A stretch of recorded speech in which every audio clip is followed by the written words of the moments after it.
Hi everyone, I'm Jackie Hutter, and welcome to Winning with Patents. If you're a startup founder or an investor looking to make smarter decisions around IP strategy, you're in the right place. Today, we're talking about a big problem in the startup world, one that wastes money, slows growth, and can even kill promising ideas before they get off the ground.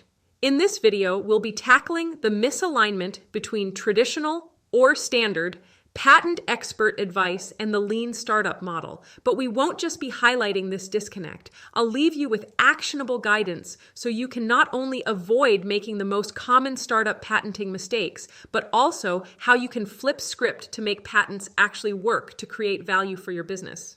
Let's start with an overview of the perspective that guides the work of most patent professionals that you will meet, because if you know how somebody approaches their job, you can understand how to better work with them. Importantly, patent attorneys are trained to operate within a legal framework that was built for the type of patent applicant that is most commonly encountered, or at least was more commonly encountered by them in the past. These are established companies with real revenue streams, stable product lines, and well-defined markets. These companies know who their customers are already, so it's not that hard to serve them with exciting new products if they have competent R&D and marketing teams. In this world, the product development process is fairly linear. If you're at an established company as a member of an R&D team, you spend considerable time, often years, developing a product to introduce to your customers. As you are doing this, you have to keep everything confidential until the product is greenlit for launch, and then your company files patents to protect that product that is going to be sold. That's a world of certainty. But if you're a startup founder, your world is anything but certain. You're constantly navigating unknowns, testing hypotheses, talking to potential customers, and rapidly iterating based on feedback. Your product might change entirely within a month. Your business model is fluid. And what seems like a great idea today could be scrapped tomorrow after a few conversations with actual users. So when a patent attorney says you should file a patent now, just in case, they're applying logic from a legacy patent strategy framework that assumes you already have clarity, that you know exactly what your product is, how it works, and why people will buy it. But that's not your reality as a startup founder, and trying to follow that status quo patenting advice and file for protection too early can pull you off track. It's a bit like asking a Formula One mechanic to fix your electric scooter. Sure, both involve wheels and motion, but the tools, the context, and the stakes are completely different. A race car mechanic is trained for precision under highly specific, optimized conditions. But you're building something that needs to navigate potholes, bad weather, and unpredictable terrain on a shoestring budget. You don't need high-performance tuning. You need agility, adaptability, and advice that fits the road you're actually on. The lean startup approach flips the standard product development model on its head. Instead of spending months or years building a fully developed product in isolation, you begin with customer discovery and business model validation. You ask questions, you listen, you build small, testable versions of your idea to see if anyone actually cares enough to pay for it. The logic is clear. No customers, no company. You're not building for elegance or complexity. You're building to solve a real problem for real people in a way that they value and will pay for. And here's where the paradox of patents comes in. If you're still in the process of figuring out what you're selling to whom and why they'll choose you over other options, then what exactly are you trying to protect with a patent? You're trying to claim ownership over a solution that isn't even validated yet. Let me give you a hypothetical example. Imagine a startup called SensorLoft. The team starts out developing cutting-edge environmental sensors for indoor farms. Their early prototypes are compelling, technical, innovative, and, at least in theory, patentable. Excited by their invention, they go ahead and file a provisional patent application. It costs them around $15,000 between legal fees, time spent documenting everything, and filing costs. But here's the twist. After just 4 customer interviews, they learn that indoor farmers don't really need new sensors. What they're starving for is better data insights, analytics that help them optimize water usage and crop yield. Hardware isn't the bottleneck. The real pain point is software. So what does SensorLoft do? They pivot. They shift their focus to a software-as-a-service platform that aggregates and analyzes environmental data across different devices. Great move for the business. But that patent they filed, now it's a relic of an idea they no longer pursue, a $15,000 insurance policy on something that no longer matters. This is the trap too many startups fall into, spending limited resources to protect a product before they've validated whether it's even worth protecting. Filing a patent too early isn't just a legal misstep, it's a strategic business mistake. For early-stage startups, every dollar matters. That cash you're putting toward legal filings, it could be far better spent on things that actually move your business forward, like conducting customer interviews, building a minimum viable product, or testing a new sales channel. In other words, validating whether your idea is even worth protecting in the first place. And for the startup teams I have worked with over the years, money is not always the biggest impediment to patents. It's time. If you've watched my other videos, you'll understand that good protection requires the startup team to collaborate with their patent team. This is time that even the most well-oiled startups cannot spend on getting patents that won't be relevant to their business in a few months. Let me say this clearly. Your product will change. That's not a possibility, that's a certainty. You'll pivot, refine, iterate. Features will be cut. Value props will evolve. Entire customer segments may get dropped, but your patent application, it doesn't change. Once filed, it's frozen in time. It's based on the assumptions and designs you had on that day, not the business you'll become 6 months from now. And if your company grows the way it should, adapting to the market and learning from customers, there's a very real chance that your filed patent no longer describes what you're actually offering. At that point, what do you have? Not a strategic asset, not a moat. You have expensive paperwork, a document that cost thousands of dollars and weeks of attention and no longer aligns with your product or your market. It's like buying a tailored suit before you've finished growing. It might have looked great at the time, but now it doesn't fit, and it's too costly to fix. You're stuck with it. It may look great in your closet, but it's nothing more than a nice-looking, expensive thing that you can't actually use. From this perspective, filing for patent protection early doesn't give your business an advantage. Rather, it can leave your startup exposed, not just legally, but competitively.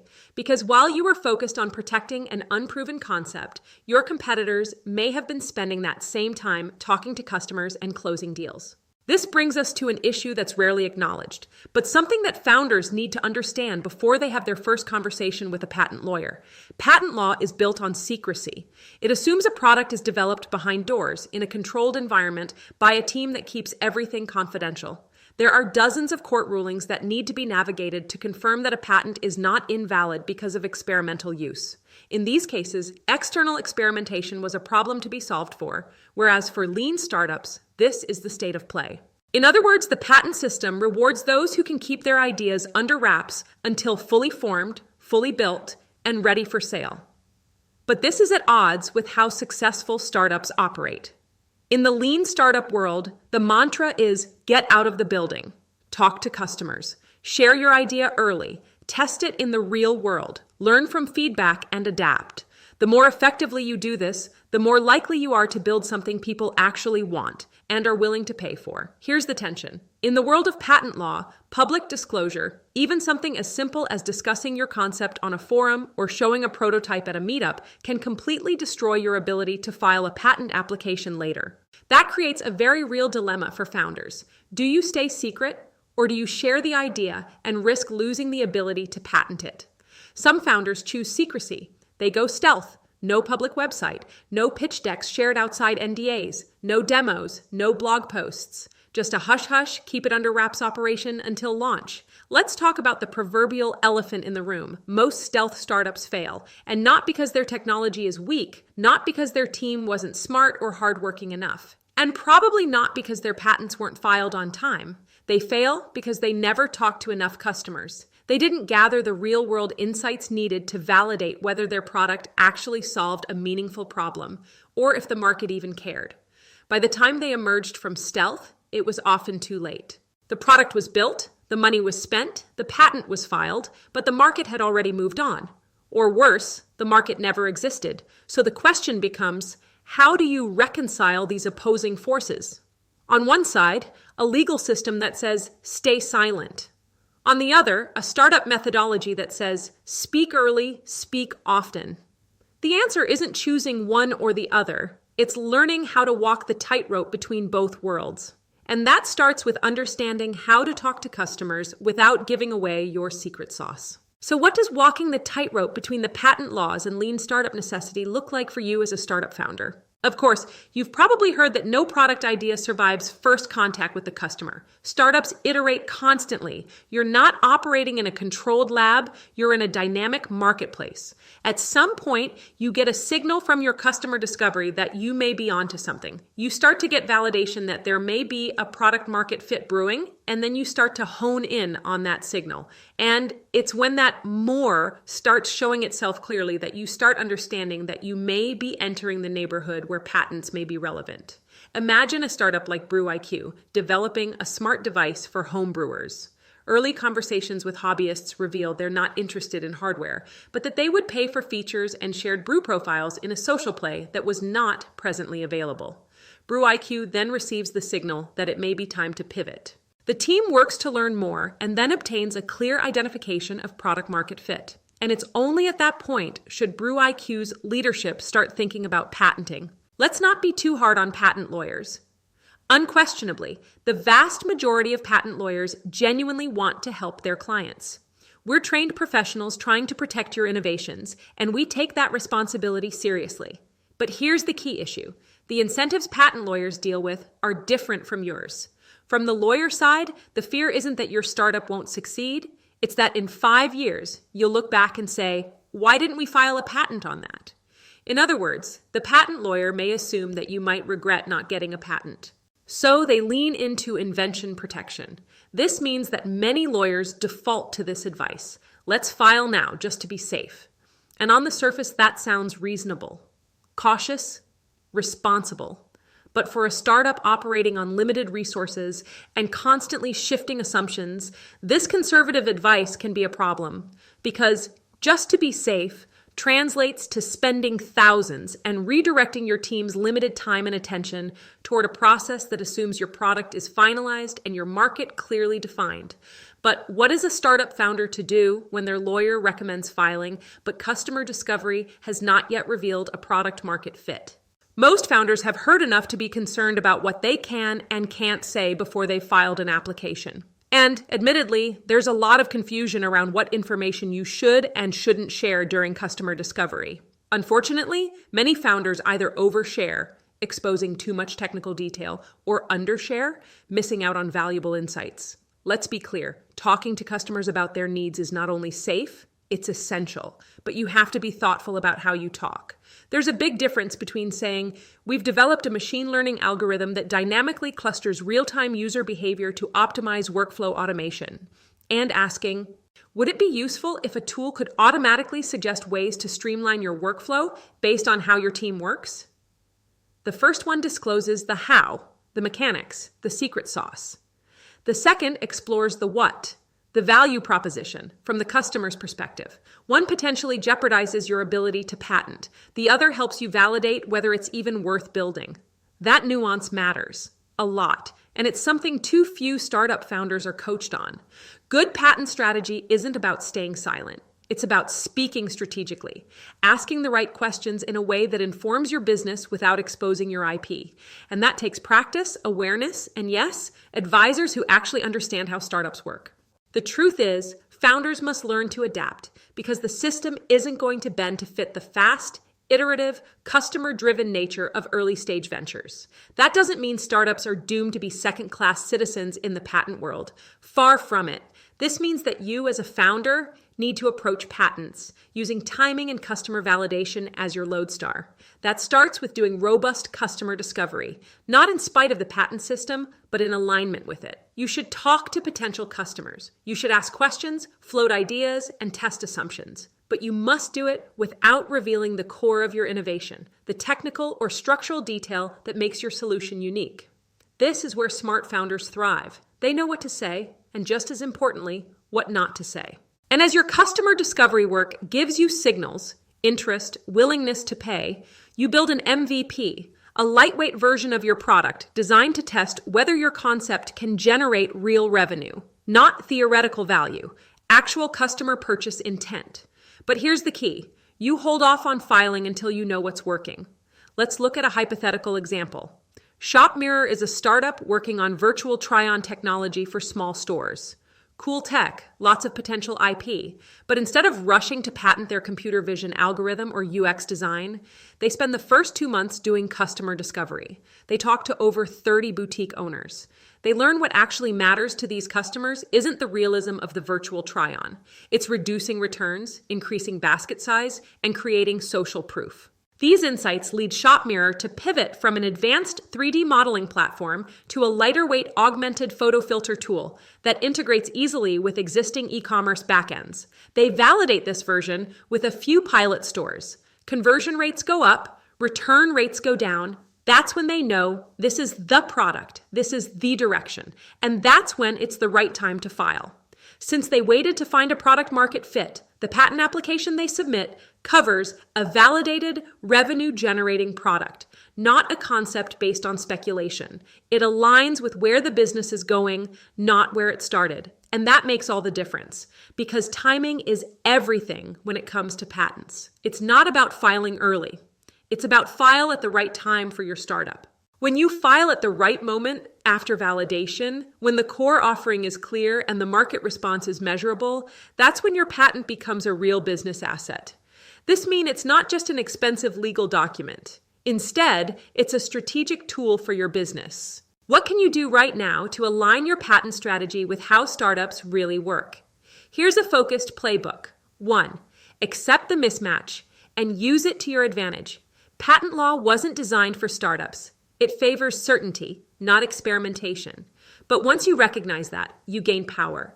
You stop trying to fit a square peg into a round hole and start making decisions that support your actual business model.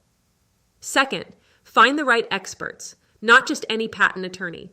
Not every patent lawyer understands startups. You need someone who gets customer discovery, pivots, and early traction, not just inventions. If they don't understand your startup process, their advice could slow you down or misguide you. 3rd, stay in control. Legal advice is just that, advice. Lawyers are there to support your decisions, not make them for you. If someone pushes you to file a patent application before you've validated product market fit, push back. Legal protection shouldn't come at the cost of business momentum. 4, know the signals that indicate a good product market fit and file when the time is right. Define the milestone that tells you it's time to protect your IP. Maybe it's your first paying customer. Maybe it's a consistent conversion rate. Whatever it is, make it part of your roadmap, not a reaction to fear or pressure. And finally, remember this. Let your business strategy lead your patent strategy. Always. If you focus on solving a real problem and building something people actually want, patents can become a powerful lever. But if you file too soon, you risk protecting something that doesn't matter. Patents don't create value on their own. Real customers and scalable revenue do. So build for these first. In other words, protect what matters when it matters.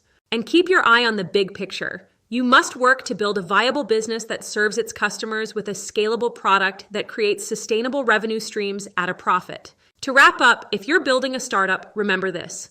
You're not just creating a product. You're innovating your business model, your customer base, and your go-to market strategy. Filing patents without hitting the lean startup markers of success is like installing a security system in a house that doesn't yet have walls, doors, and windows.